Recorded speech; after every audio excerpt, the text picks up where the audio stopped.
everyone, and welcome to another episode of the It's the Pictures podcast. This is episode 182, and I am your host, Max Colville. Joining me, as always, is my co-host, Evan Crean. Hi, Evan. Hey, Max. How's it going? Going good. It's funny that we have these like killer warm days now in November, and on one hand, I'm really enjoying the nice weather. On the other hand, I'm like, oh, this is scary.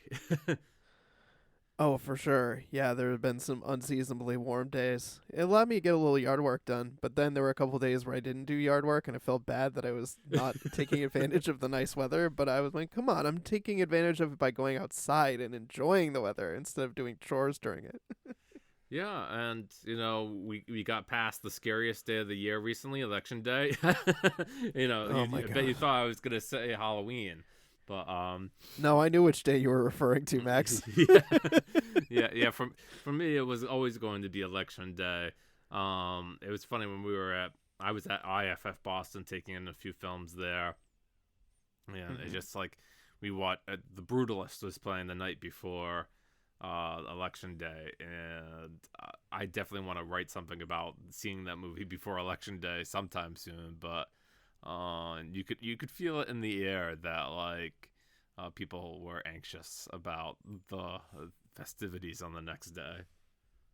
Yeah, I think a lot of people were watching with bated breath as to what was going to happen.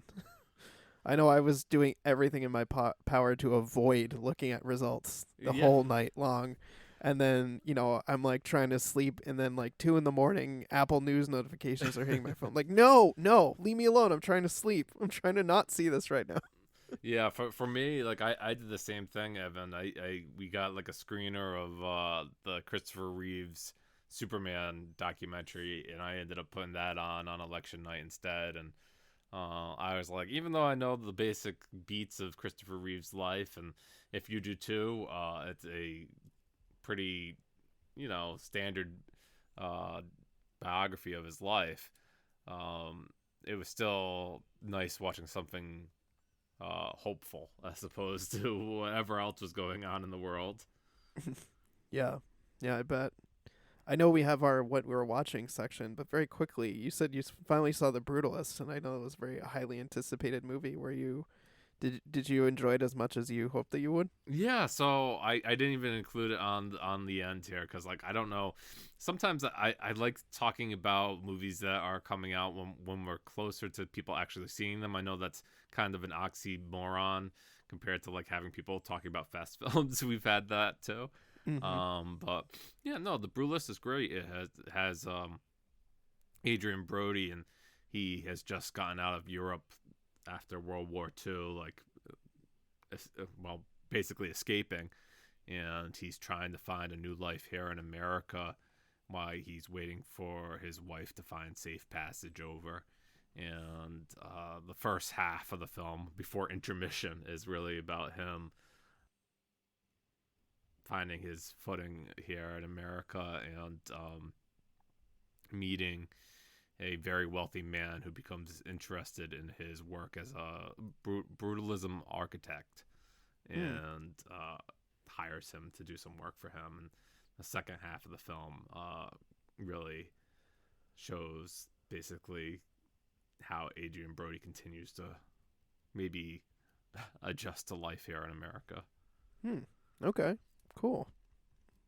I'm glad you dug it. Yeah, I'm not gonna spoiler piece it, Evan, but no, I wasn't expecting to. I was more just thinking like a quick thumbs up, thumbs down, because I know you were so highly anticipated. Yes, it is now my second favorite movie of the year. So great, that's high awesome. Praise for the movie. Very nice.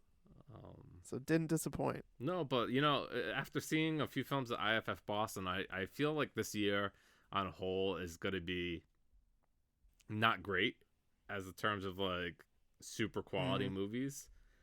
I think I was telling somebody the other day that I don't know if something's going to beat like Dune Part 2 for me, and that came out in March. I'm like, I just don't know. I thought like that was a movie that did everything that I wanted it to do. So there's still a few movies left to see before the end of the year here. So maybe something will dethrone it. But I'm hopeful that something will at least try. Same here. Yeah, we're about a month or so out from when we vote in our awards for BOFCA, the Boston Online Film Critics Association, and yeah, I'm sure they'll be watching quite a few movies before then. But I don't know. Overall this year, I haven't seen a lot of stuff that's blown me away. Yeah, So, that's definitely what I felt too. Like, mm-hmm. two of the other movies that I saw at IFF Boston were, um, Hard Truce and Nickel Boys, and they were both pretty good movies, but nothing that like I felt were was stand like jump up and down about. Mm-hmm. But today we're gonna before we get into our future, which is going to be talking about film noir for Noirvember, and to Mm-hmm. celebrate the Brattle Film is having a film noir series at the theater right now with I guess Noirvember founder Myra Gates. Oh, cool. She kind of coined the phrase, and she's there introducing some noir over the next week or so. Also, a special Noirvember category on the Criterion Channel. If you have a subscription there, you can catch a bunch of fantastic noir features. I know, looking Mm-hmm. through there, I have certainly not seen everyone. I think I've seen a good amount, but there's thankfully plenty that I haven't seen yet. So hopefully get an opportunity to watch a few new ones.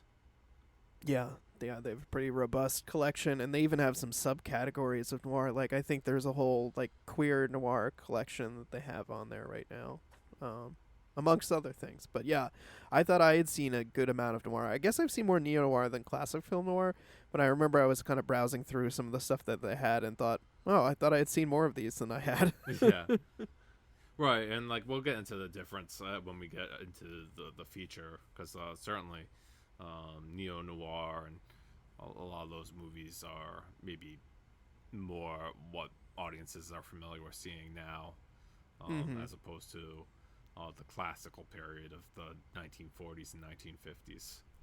Yeah. But yeah, in the Let's talk about news, some news. yeah, in the news, uh, since we haven't been on in 2 weeks' time, there was some big news out from Netflix that continuing their collaboration with director David Fincher. Uh, the director famous for his movies Seven and Fight Club and Girl with the Dragon Tattoo.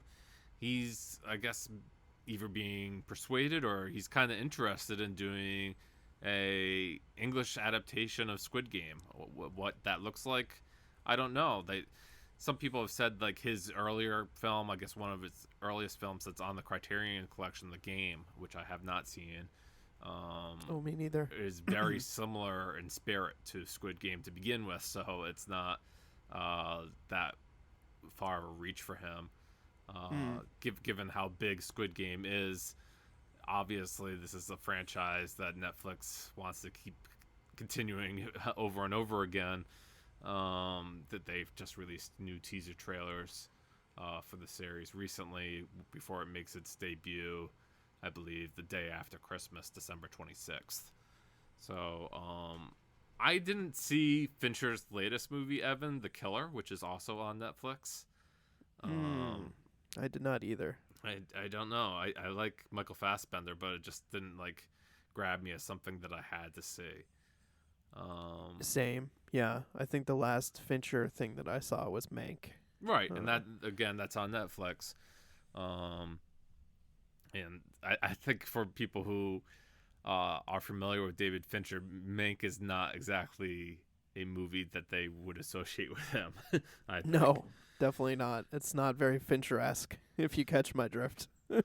Yeah, not like Gone Girl or World War Z. Many of the films that I've already mentioned. Zodiac. Yeah. Yeah, definitely not. Not very Fincher-esque. But yeah, I don't know. This might be interesting. David Fincher. I think I've seen just the first episode of Squid Game, and I never actually sat down and watched the rest of it. But I know people really like it. I And do shocked face, but it's okay that you didn't watch it. I mean, I really like it. It's I think yeah, it's you're a big fantastic. fan. Yeah, I'm looking forward to the Okay. sequel, even though like even though the creator has actually said recently that he never imagined that he'd do sequels to Squid Game, but then when he negotiated his contract for the first season, it wasn't that Mm-hmm. huge. So he's like, "Oh, when they invited me to do sequels, I'll get more money this time." So Oh, good. he's actually gonna get paid. Maybe, well, I guess I don't know how much he's getting paid for 2 additional seasons, but I hope he's finally making out the way he should be compensated, given how big that series became. Mm-hmm. Yep. I'm all for artists getting more fair pay. Um, but I also had here that through social media that it was announced that Takashi Yamazaki, the director of the Academy Award winning film Godzilla Minus One, has been given the go ahead to make a sequel to that award winning film. One of the best received Godzilla films in, I don't know, in its history. Godzilla celebrates its 70th anniversary this year, and so I think it's fitting that that movie was announced. And I think recently they did more showings of Godzilla Minus One in theaters if people were interested. This one is also on Netflix. Evan, you had mentioned before that you haven't seen it, and oh, let me tell you, if you have not seen this Godzilla movie, this is well worth it. Even as Okay. not a fan, if you're not a fan of Godzilla, it's just amazing what they do. Like they had like a minuscule budget compared to big budget blockbusters, and it makes it look like it's $100 million movie. It's just absolutely crazy. That's why they won the Oscar for best special effects. Um, I think there was like even there's a video on YouTube that shows like how they accomplish some of the special effects in it, and um, Mm-hmm. given how little it cost them to make and how much it was made in return, it was a big win for Studio Toho and everyone involved in Godzilla Minus One. We'll see if they can reclaim that magic in a sequel. Yeah, I've heard so many good things about Godzilla Minus One. It wasn't available to rent for such a long time, and then I forgot that it was on Netflix and it was watchable. I Earlier this year I watched the original Godzilla for the first time because, as you mentioned, it's the anniversary year, and I thought it was really fantastic. So I think if this one is closer in spirit to the original Godzilla, I think then I will probably really enjoy it. Yeah, it is, and like it's funny because I think like the American way to do Godzilla now is almost to make him a hero, and maybe like later Japanese movies when they got really silly kind of made Godzilla a hero. But he's most definitely the villain in the original Godzilla and Godzilla Minus One. So don't expect him to be on the side of the good guys. Um, and then I saw this one was funny, Evan. It seems that some dolls were released for by Mattel for the new Wicked movie coming to theaters with Ariana Grande and Cynthia Erivo. Oh, And okay. on the back of the box, you know, like you would have the normal URL, you'd have like who made it and what have you. And I guess it was printed with the URL wicked.com on the back. You know, Mm-hmm. that'd be fine and dandy, you know, it's for the movie, what have you, but Mattel doesn't own wicked.com. It's Oh, who actually does? it's actually owned by an adult entertainment site. So Oh my God. yeah, so when people are go looking for wicked.com, they'll be quite surprised at what they find. Uh Yeah, I'd say so. It looks I, like that. I clicked to see just to see what the example of the website is, and it looks like they do like porn parodies of movies, possibly. well, and at least they have like a block page, right? To make it so you have to like confirm before you get on there. So, Yeah. oh, they're protected. Them themselves are protected that way. But I wonder like how much traffic they were getting, and they were just like, this is kind of odd. Oh my God, this Uh, is such a bonehead move. As someone who, as a writer, as a marketer, this is just the kind of thing you double check. You double check these things. You proofread them. You go to the website and make sure it goes to the correct place before you print it on something. That's such a bad mistake to make. Right, and so like for Mattel, for their part, they were deeply apologetic, and they were like, if you already have the dolls, please throw away the packaging. And if you tried to purchase the dolls like on websites, they've taken the dolls down for now because they have to like send them all back and replace the packaging. And what a snafu! It'd be funny if they just like took the box and put like a little sticker over the .com that just said like .net or something. Yeah. I mean, yeah. I mean, given that's probably all they would need to do is like they'd say to somebody, "Oh, please, like go on the back and like take a black Sharpie and go like this to every one of them, like cross it off." But yeah, I don't know. That's pretty bad, Evan. I mean, the I guess the correct URL is wickedmovie.com. And makes more sense. Yes. And finally, there is more news about Star Wars movies. Now, there hasn't been too much news lately. I think like after Rise of the Skywalker, they were like they kind of ditched all theatrical plans, and we've heard a lot of different things in production. The most recent one that I think is actually coming to fruition is one based on Mandalorian. And oh, yep, I've heard about that project. Yeah, I think that one is most likely to happen out of anything else that has been announced. But apparently there was news within the last week that writer Simon Kinberg is being contracted to write the next entries in the Skywalker saga, which would be 10, 11, and 12. And the idea would be that they continue the adventures of Rey Skywalker, played by Daisy Ridley. The only problem is that they already have in production another solo adventure with Daisy Ridley in production. And, you know, if they come out with this solo movie, I'm not so sure that it makes sense to do a trilogy with her too. Yeah, it's maybe not the best choice to make, Disney. Yeah, and I don't. Do you know? We could theorize why Rise of Skywalker didn't make as much money as Return of the Jedi, or they. I don't know. I don't have the numbers in front of me. I assume they went on a downward trend after the first new sequel came out. But yeah, I don't know if what's going to invigorate the Star Wars crowd. I don't know if you're like, oh, this is chapter 10, if that's enough for people to be like, oh yeah, I want to see what chapter 10 is. Yeah, I don't really know. I feel like I was not a fan of Rise of Skywalker, and I'm kind of thinking what other stuff, like, yeah, okay, I'm sure they'll think of something to happen, but I'm kind of like, I don't really know what they have that's going to be compelling to stretch out into 3 movies. Right, and I mean, it goes upon this like idea that a lot of people have problems with, is that only Jedi and only this like neat circle of like 15 people is worth talking about in an entire universe of stories. Yeah, and that's just silly. And I mean, and there's a constant push and pull in the Star Wars franchise between trying to tread new ground and trying to please the fans. And I put fans in air quotes because I think they're not people who are true fans of Star Wars, but they're people who grumble and just want to see the same thing over and over again.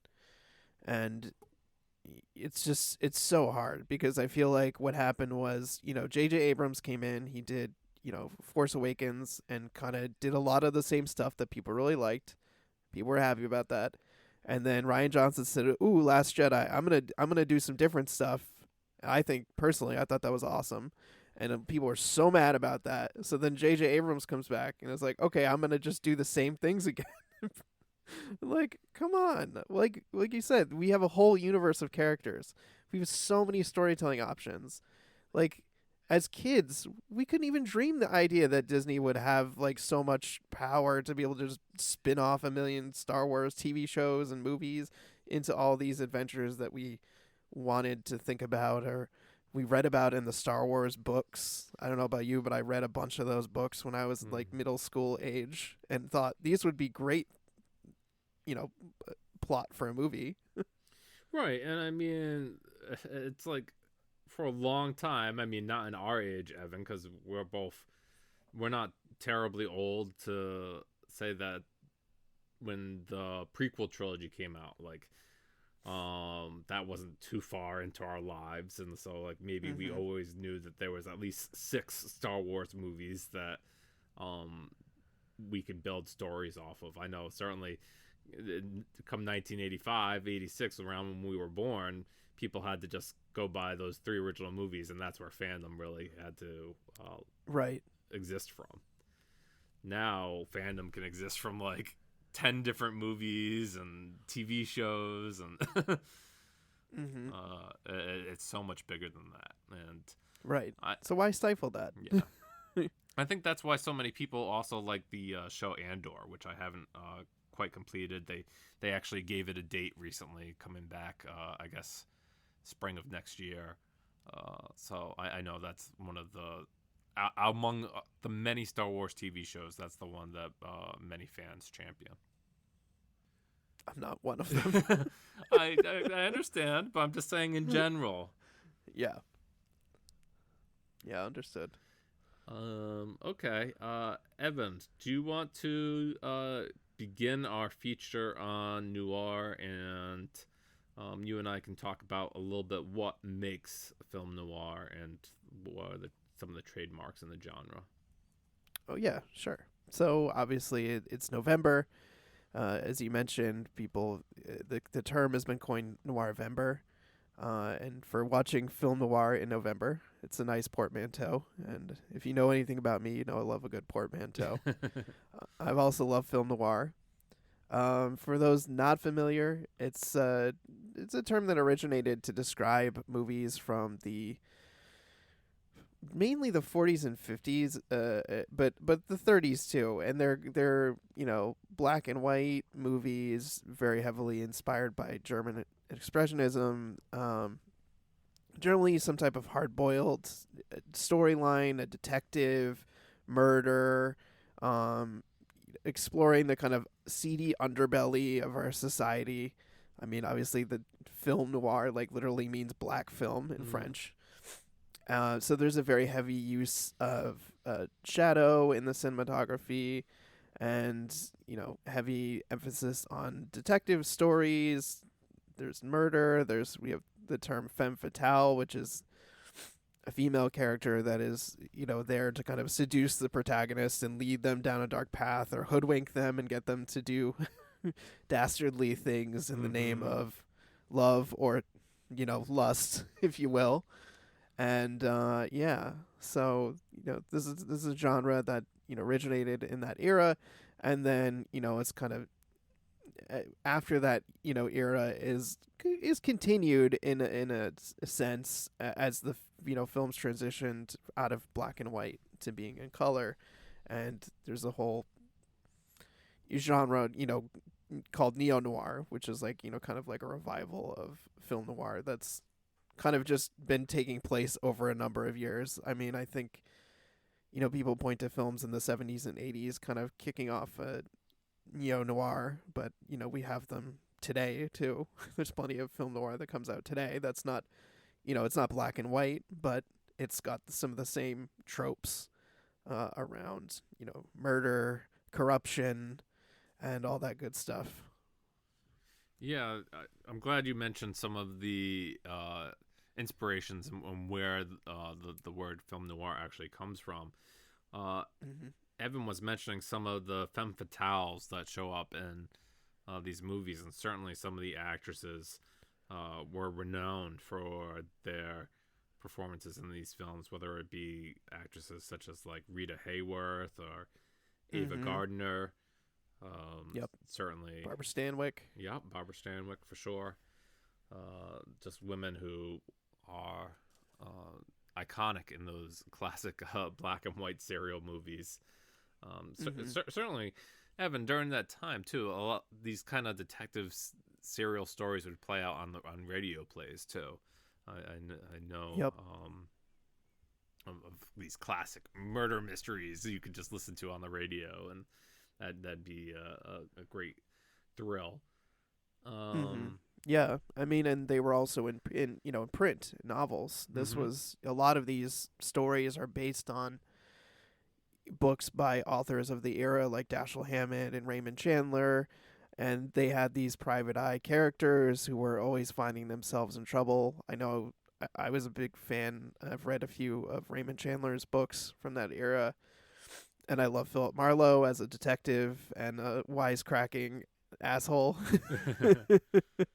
And yeah, so it's kind of very closely tied to what also people call pulp fiction, which is kind of these kind of, they call them like dime store novels, like these kind of very trope heavy detective stories, and covering all these themes around murder and corruption and whatnot. Yeah, and over the years here on It's the Pictures, I'm sure I've mentioned some of these film noirs that we're gonna talk about briefly here this evening.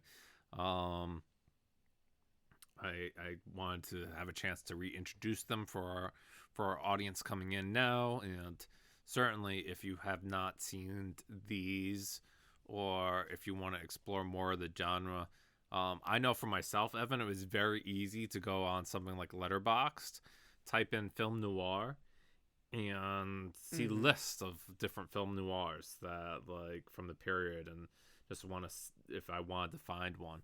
Um, I mentioned to Evan a few years ago I got a film noir book that was published by TCM, and certainly that's another resource for people wanting to check out noirs. Or, like we said at the beginning of the program, the Brattle Theater is currently hosting a series on noir. Or if you would rather try to catch them at home, I would encourage you to try out the Criterion Channel and see some of the noirs they already have up on the service. And it's a great smattering of some of the best in the genre. Mm-hmm. Yeah, and I'd also suggest if you want to see some of these for free too, get Kanopy, the Kanopy streaming service through your local library card. And since many of these films are older films, they're available through the library, and so you can catch a lot of these for free. Just basically renting it with your library card. Well, that's a great idea, Evan. So one of my favorites, and I don't know if I could do a feature on film noir without mentioning it, Evan, is Double Indemnity, which Yep. has a 4K release from the Criterion Collection. But it's one of those films that I just absolutely love, and Same. you and I are not alone. It is generally considered one of the highest rated and most renowned uh, film noir of the period. Mm-hmm. It stars Fred McMurray, who I thought he was best known as the dad from My Three Sons, as opposed to this guy who is a insurance salesman. Right. And that's what he plays in this movie, where he's an insurance salesman named Walter Neff, and he meets a woman played by Barbara Stanwyck who wants to kill off her husband in order to claim a life insurance payment that he has taken out. Mm-hmm. And uh, everything would go pretty swell, but the insurance agency isn't gonna let things just happen so easily. So Right. uh, Fred McMurray's boss, played by Edward G. Robinson, is already figures that something is amiss, even though McMurray has, Walter Neff has already tried to figure out all the angles. Yep. And of course, I think it's fairly common in the film noir because of the Hays Code of the era. The people who were committing the crimes weren't gonna get away with them generally. Right. I They were mean, gonna get caught at the end. They were yeah, gonna get their comeuppance. yeah, that's the problem of all these like film noirs, I guess. Some of the period is right. They since the Hays Code and everything, they have this like you have this understanding that like the protagonists, if you will, I wouldn't say like they're necessarily good guys, but they're the people Mm-hmm. who you're following Right. aren't going to be successful.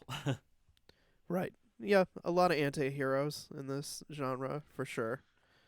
But yeah, Double Indemnity is probably one of the best examples of film noir. It's kind of like, as you mentioned, it's a classic, and it's a really amazing film. It's also directed by Billy Wilder, who's directed quite a few great movies. If you've seen any of Billy Wilder's work, and he directs the crap out of this movie. It's just so well done. Such great cinematography, such great performances, such crackling chemistry between Fred McMurray and Barbara Stanwyck. And Barbara Stanwyck is just so amazing as the femme fatale. She's so cunning and devious and dastardly, and makes for such a great villain.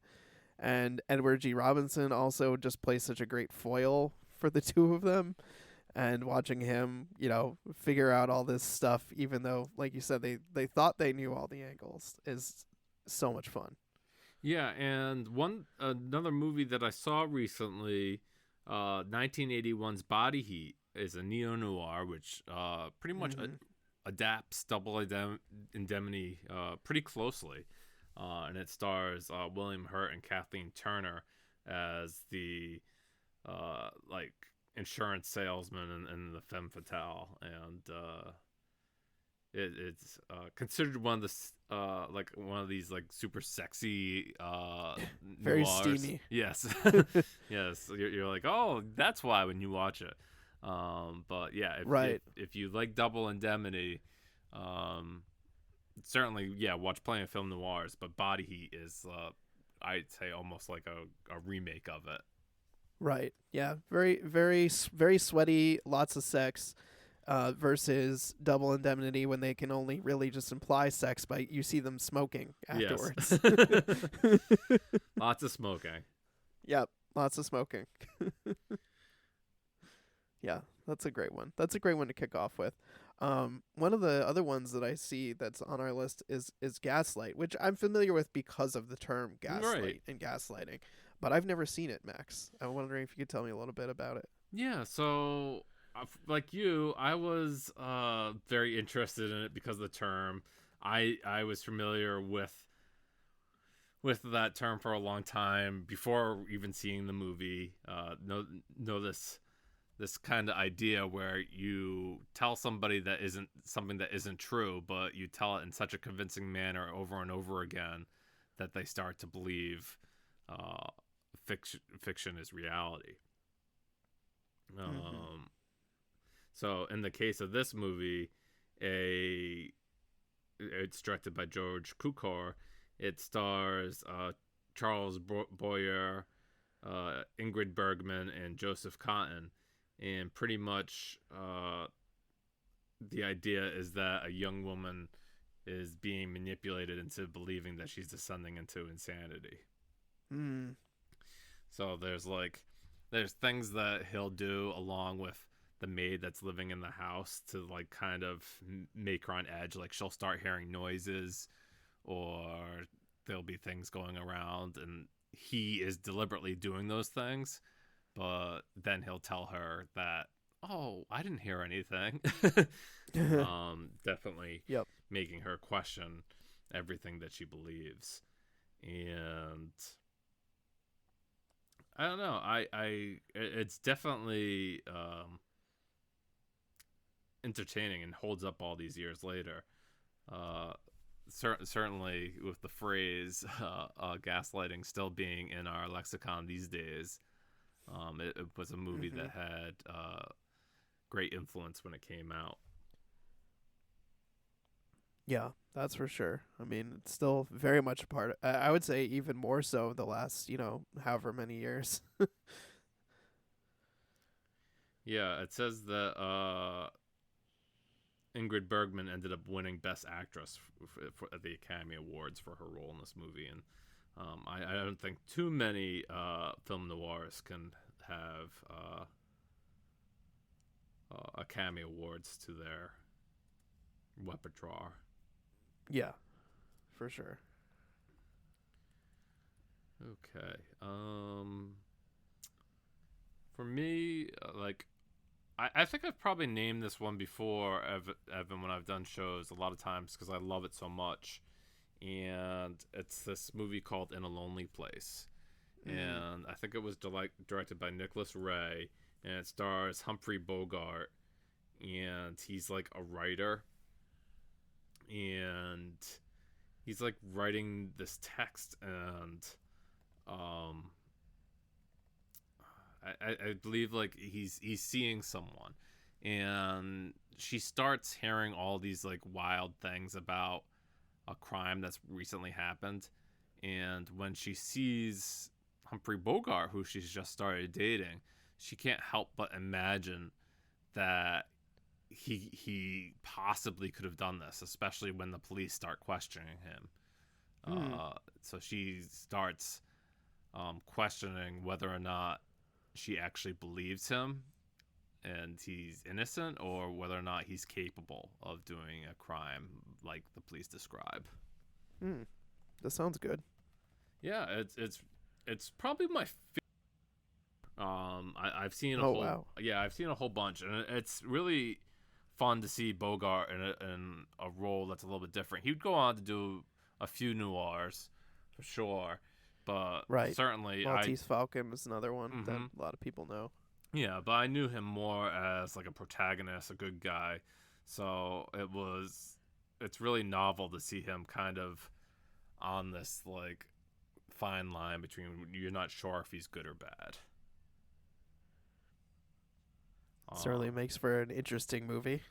Yeah, I guess I'm seeing here when I'm looking up on this list that Slant Magazine had listed In a Lonely Place best noir of all time. So as far as that goes, they were very high on it as well. Well, sounds like I need to see that. I definitely feel like Gaslight and In a Lonely Place are certainly blind spots on my list. Yeah, yeah. Those are definitely two that well worth watching. Some of the other ones that I listed are like personal favorites that I like. Have have you seen any of these others? Oh yeah. You had Laura on the list, which I was very excited to see. That's one I caught within the last couple of years and really, really liked it a lot. Um, it's also like really tight. I feel like when I watched it, I just felt like it was such a tight movie, so well done. That's directed by Otto Preminger. This is co-directed by Ruben Mamoulian. I didn't realize that. But yeah, I mean the very very short version is that a police detective falls in love with a woman whose murder he's investigating, and I don't want to even really say that much more about it because it's fun to just kind of watch it all unfold. But yeah, it's a really great premise. There's Gene Tierney plays Laura, the character in question, and Dana Andrews plays the detective that's investigating, and Vincent Price is in it. I believe he plays her fiance, Laura's fiance, and then Clifton Webb. I forget how he factors into it, but he's also really great in this. And I really remember enjoying the cinematography and the performances and the use of space because I feel like a lot of this movie, if not all of it, takes place in her apartment, right, Max? Yeah, when and famously there's a portrait of her on the wall, which I could say is like almost a character in the film itself because Yes. it's looking down at our detective who's investigating this murder, and he's becoming enveloped in her life, and reading her private letters, smelling her clothes, and like just really trying to get to know this missing or presumed dead woman, Laura. And it's pretty wild. I really like I'm not gonna spoil the ending because obviously I want people to watch it, but the actual like solution at the end is pretty neat. Yes, Um, I like how that's done. It yeah, comes together really nicely. and I'm just really fond of Laura. When I think about noirs and stuff like that, it's always one that like I think like, oh, I could revisit that a dozen times and still enjoy it. So uh yeah, that's why I wanted to have its inclusion on this list. Yeah, for sure. I mean, and you were talking before about Oscar wins. This actually won in 1945 Best Cinematography. Speaking of its cinematography, and also had screenplay nomination, directing nomination, and Best Actor in a Supporting Role nomination for Clifton Webb's performance. So that's all really awesome. Yeah, and another one that I had on this list, Evan, is weird because like I don't necessarily believe that I've seen it all that many times, but uh did you know that Sunset Boulevard is like the namesake of this podcast? You know what? I do because we're friends, and I knew it was I knew it coming into the show, but I bet most listeners don't know that. Yeah, the movie's kind of fun in that it starts off with like the murder. It's like, Mm-hmm. and then it plays back how they pretty much got to that point. You see the dead body floating in the pool, Yeah, and Gloria Swanson plays Norma Desmond, and an absolutely iconic performance that has, you know, lived on maybe even more so than the film. totally. I mean, well, this is also directed by Billy Wilder, and in college, my freshman year of college, I took a class on film noir and Pulp Fiction, and this was one of the movies that we watched and talked about extensively in class because it's just also such an amazing film noir movie Yeah. and such a great commentary on show business. And at the same time, Norma Desmond, she's this washed up movie star who's been, unraveling and losing her mind. And, as you mentioned, the podcast namesake, what she said, it's not. What's the line that I can't think of? It's the pictures that got small, right? Yeah. It's the line. Yeah. It's not me. Let me get the exact quote for us. So where it's like, I am big. It's the pictures that got small. Yeah, that's right. So yeah, there's a lot of great lines in this. I mean, and those may not be familiar with it, but I'm ready for my close up, Mr. DeMille. Like Yeah. that's also one of the other very iconic lines from this film. So it's a very it's I would say it's a latter period noir because it's like 1950, but really really well done, so good, like great performances. Like, as you mentioned, great premise. We start with the murder, and then kind of work our way back to figure out like how the heck did we get here. Mm-hmm. This also, you know, got nominated for a ton of Oscars when it came out, and I don't know if it won any actually, but it was so good. It's such a good movie. I'm Yeah. glad. I'm glad it's on the list. I'm glad it's one I've seen. Yeah, and you were mentioning before we talked that you want to talk about Night of the Hunter a little bit. That one is like the Robert Mitchum's like only Robert Mitchum's only like direct. Was it him? He who directed it, or was he just the actor in it? I think he was just the lead in that. Yeah, it was directed by Charles Lawton. All right. But yes, this was one I wanted to talk about because I seen it within the last couple of years. It was one of those. I think it was a Noirvember pick from maybe a year or two ago, when we were talking, about film noir and spoiler piece, and I just thought this was really really good. So I'll give you the one sentence IMDb listeners, the one sentence IMDb summary. A self-proclaimed preacher marries a gullible widow whose young children are reluctant to tell him where their real dad hid $10,000 he'd stolen in a robbery. So like the opening of the film is the kid's like ne'er do well dad is like stolen $10,000 and he hides it and says don't tell anyone where it is, and then I think he dies or Yeah. is killed for the crime. And then yeah, Robert Mitchum is this, grifter preacher guy who comes in and he wants that money. And he is very, very menacing in this. And yeah, I think Robert Mitchum is incredible in this. He's very menacing. It's really great premise for a movie to have this like evil stepfather character who is just uh I mean he's got a knife out a lot of the time, Yeah. and yeah, he's very Tattoos on scary. his fingers. Yeah, and so yeah, I think he's fantastic in this. I think the cinematography also, it's one of the big reasons to see these film noir movies is the just such striking cinematography throughout them. And you just see, if you're someone who doesn't watch a lot of black and white movies, you really see how much you could do with just black and white and how compelling of a story you can create just through sheer talent and cinematography. Yeah, that's absolutely true. And Evan, one of the ones I was trying to watch before we go start recording, which I didn't quite finish, but I'm excited to watch more of, is this one called Odd Man Out. Oh yeah. And this one is a British film noir directed by the great Carol Reed, and it stars James Mason. And I had seen him recently in his last feature, The Verdict, but he is also in movies such as A Star Is Born, the 1954 version. He's in Warren Beatty's Heaven Can Wait.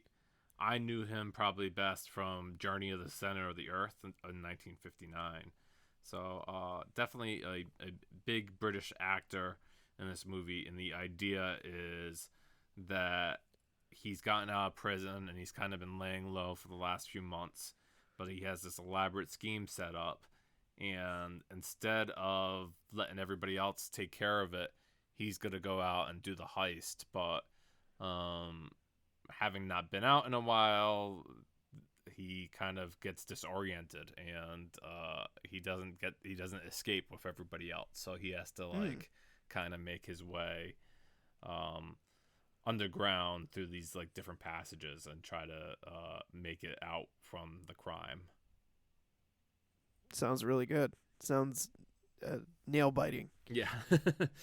Yeah, they say it kind of mirrors the famous British film The Third Man, which is Okay. one that I absolutely love. I'm looking Orson Welles, right? Yeah, he appears in like the last act of The Third Man.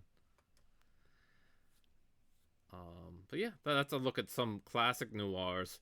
Evan and I, funny enough, both watched a more recent film noir rather neo noir, which was made in the early '90s, Devil in a Blue Dress, and this was a Denzel Washington starring film.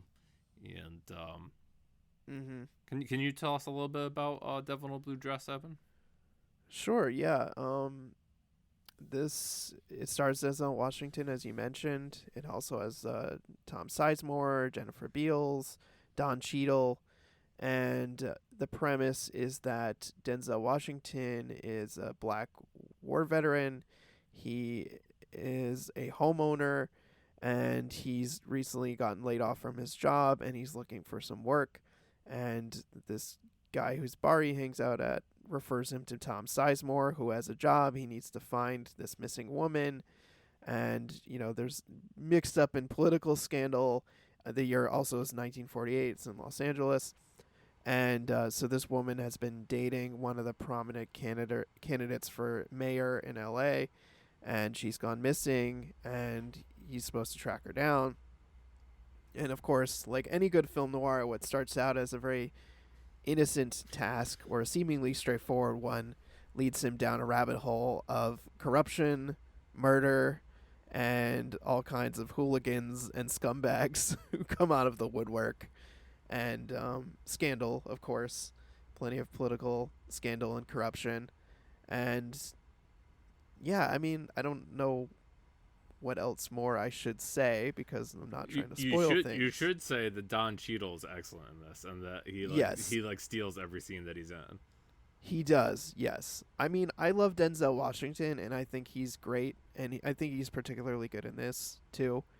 I actually really enjoy him as a film noir protagonist. I Hmm. like his narration in this, and that's another thing we forgot to mention earlier is that film noir are very heavy on voiceover, and there's lines in this that I feel like Denzel is uniquely equipped to pull off, and I think they're very humorous in a way that not anyone could pull off, and so I really appreciate that.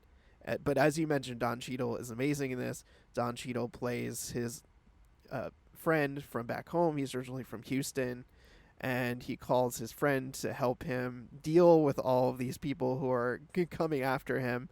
And this character Mouse, he brings a live wire energy and chaotic energy to this scenario that is both simultaneously helpful and also scary at the same time because Mouse is so unpredictable. He's a shoot first, ask questions later kind of guy, and in some ways that's very helpful to Easy Rollins, who's Denzel Washington's character, and other times quite unsettling.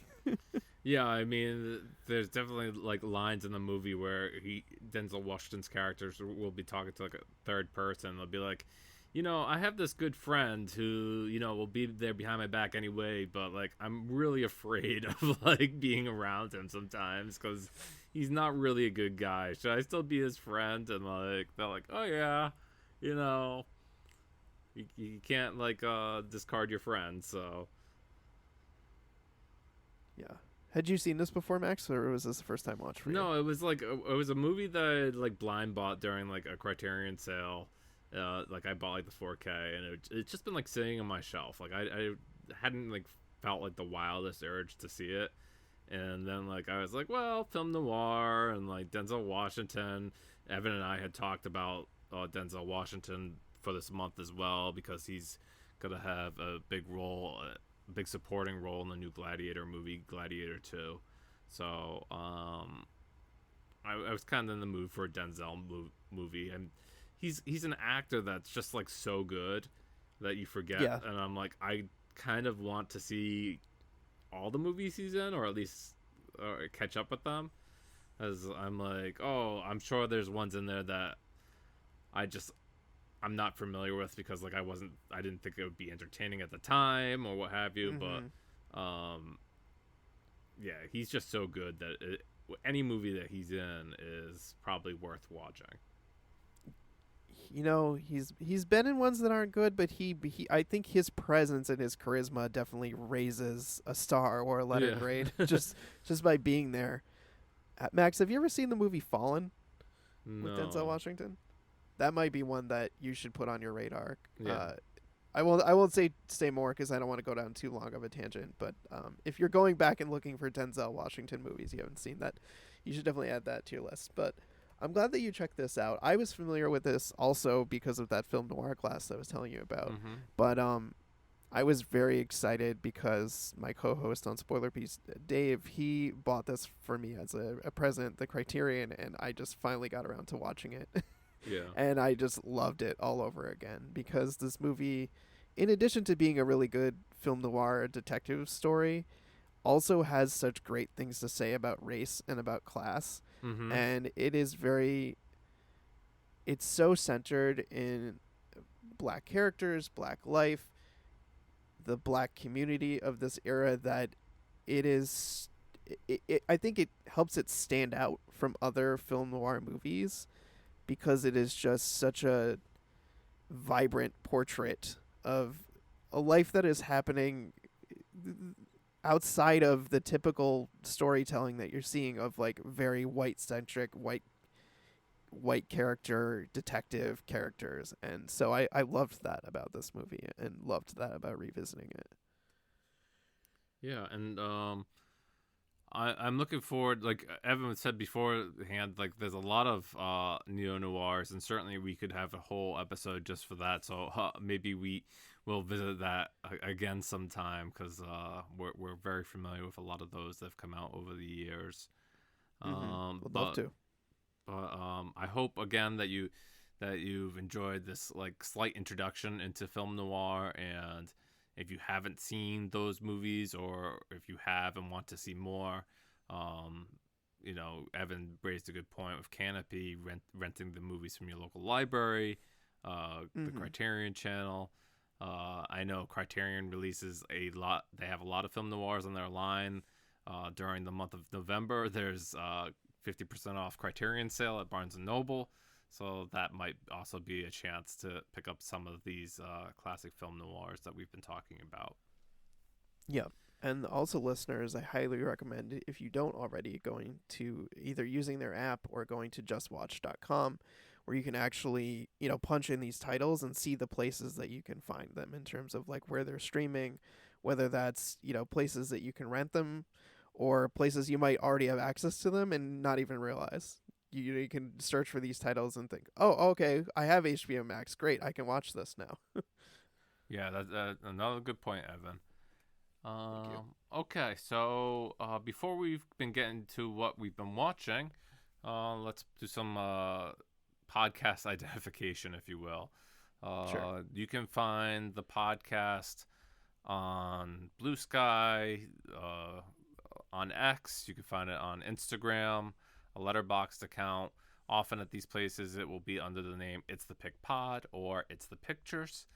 You can find me on Blue Sky mostly these days at itsthepictures.substack.com. That's also where you can find the newsletter where I've been posting a lot of different series, and I'll be posting the annual holiday list soon, which I personally have a lot of fun putting together because I generally go wild with a lot of like crazy accessories type things at the end.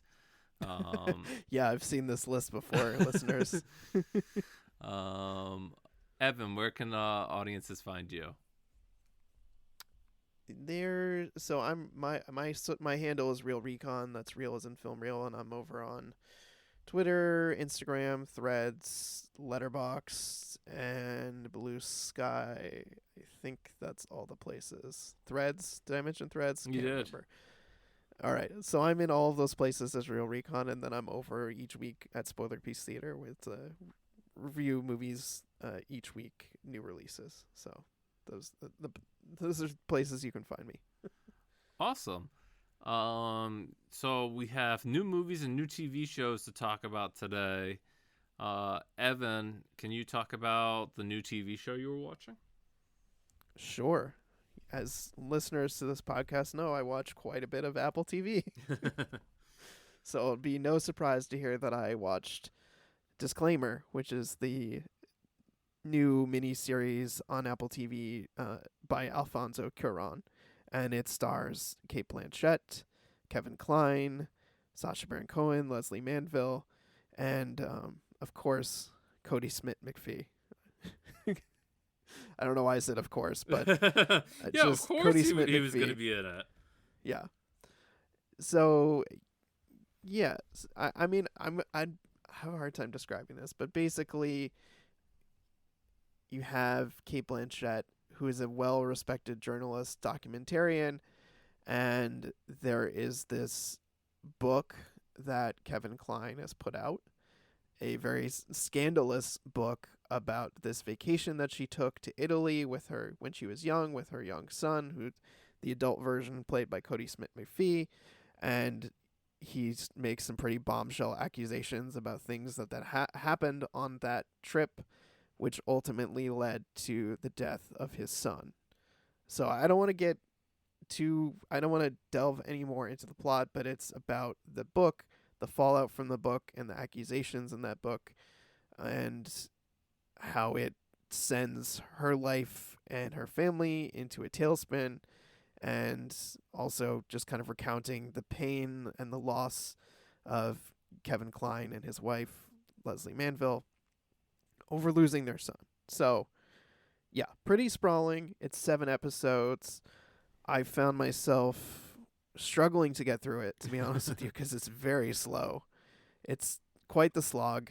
And unfortunately, one of those shows that I feel like would be much better if they just shaved 2 episodes off and just told a much tighter, leaner version of these events, because I do think it becomes quite thrilling. And I found myself in the back 3 episodes very glued to the screen because it was starting to kind of Come really together, right? explain. What's that? Come together, right? Like, cause I watched Yeah. the first episode, and it's like not until the very end of that episode that you see like Kevin Kline's character like send this mystery book to publishing. That like Yes. that like you realize that Kate Blanchett has come upon, and she's like, "This is my life." Yeah. So it's the kind of show that's very slow. Unfortunately, should be way tighter. And overall, I think decently directed. But I really, really hate one of the cliches that they keep overusing is the Max. What's the term in film when you have the screen and then it goes into this little like circle and then closes like the app? Is it like the aperture Right? closing or Yeah, it's like the lens closing. yeah? That this show uses it constantly, and it is so irritating, so irritating. Yeah, that's funny you would say that because like I remember Alfonso Cuarón, he normally works with Emmanuel Lubitsky on his movies, and I guess on Roma Lubitsky wasn't available, so Cuarón actually was the cinematographer himself.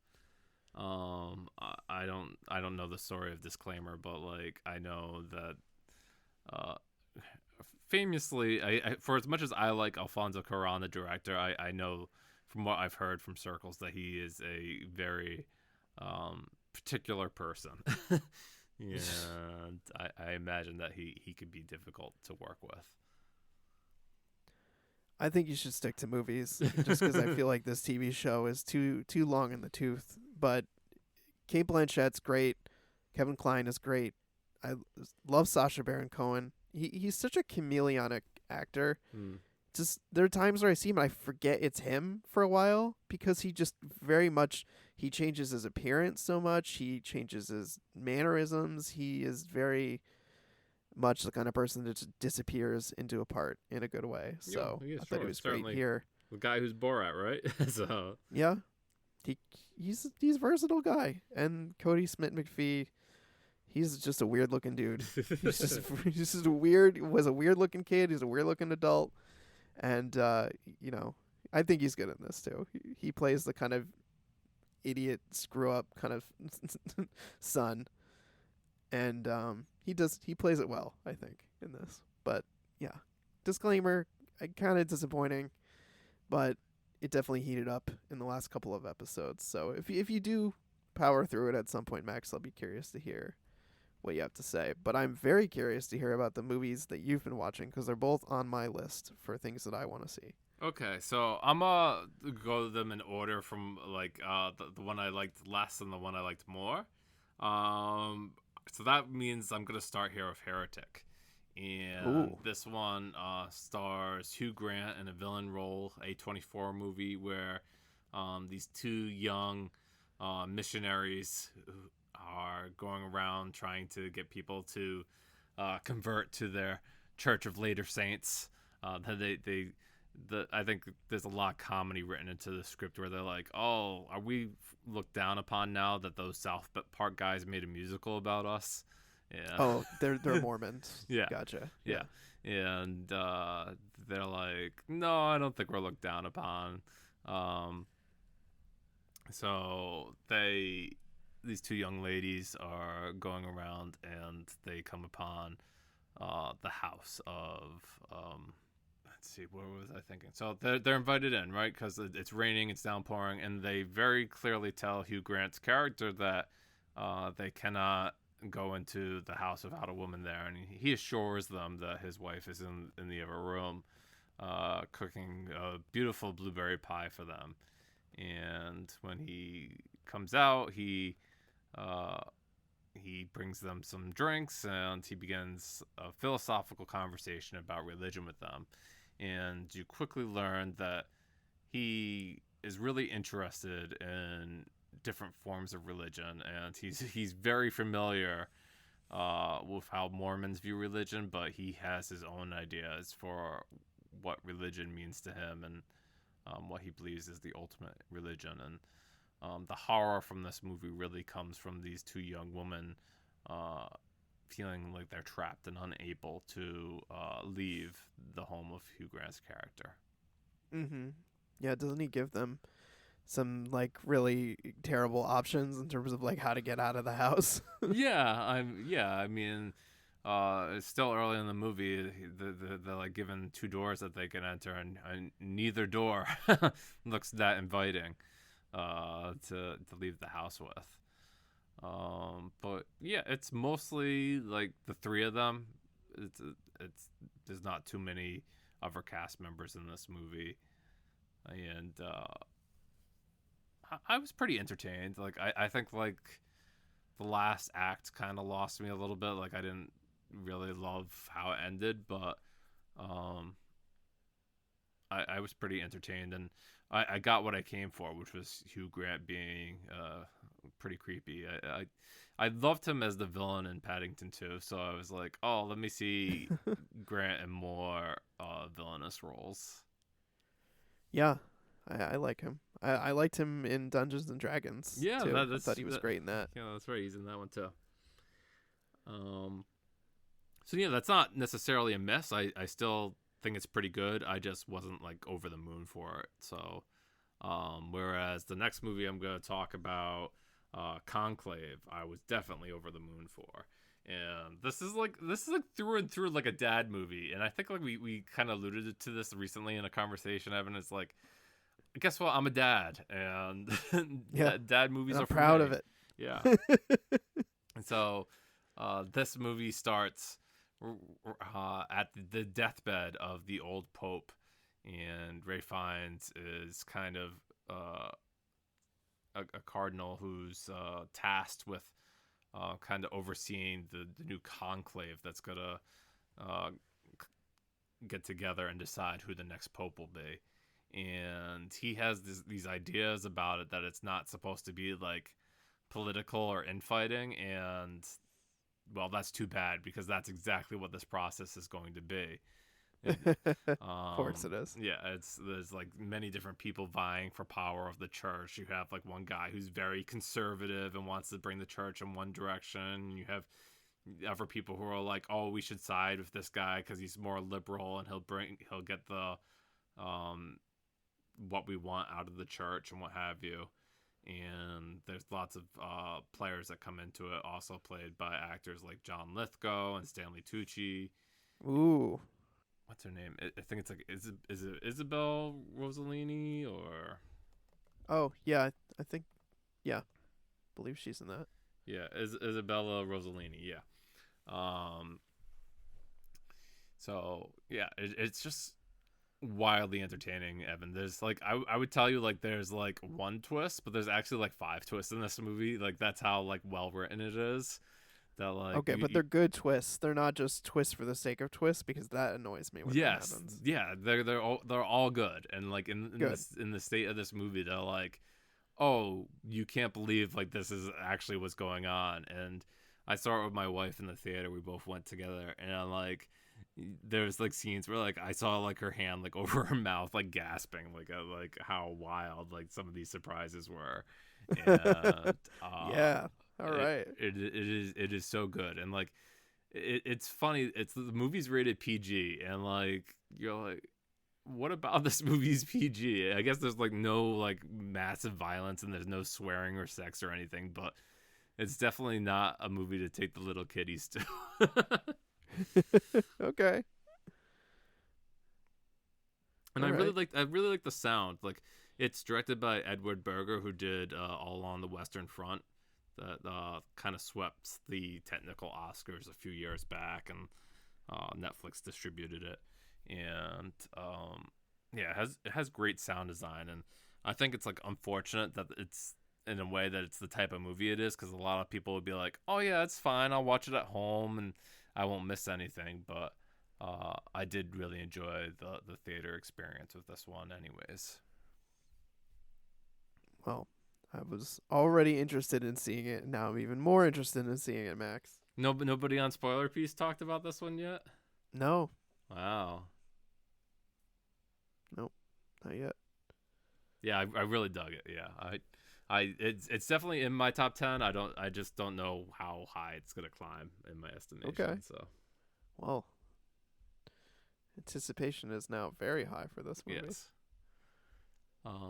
But yeah, I've seen a lot of new movies, Evan. Obviously, I mentioned a few of them at the beginning of the episode. I also watched one that was it's an hour-long anime on Amazon that just came out called it's called Look Back. That's what it's called.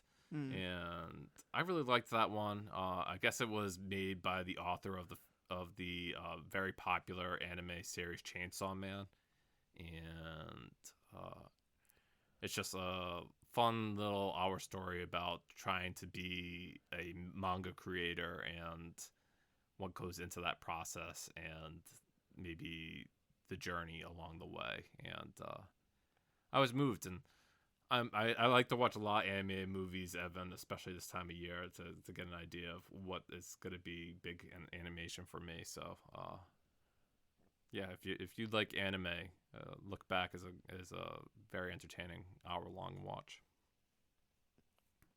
Okay. Yeah, an hour is not a big time commitment either. So.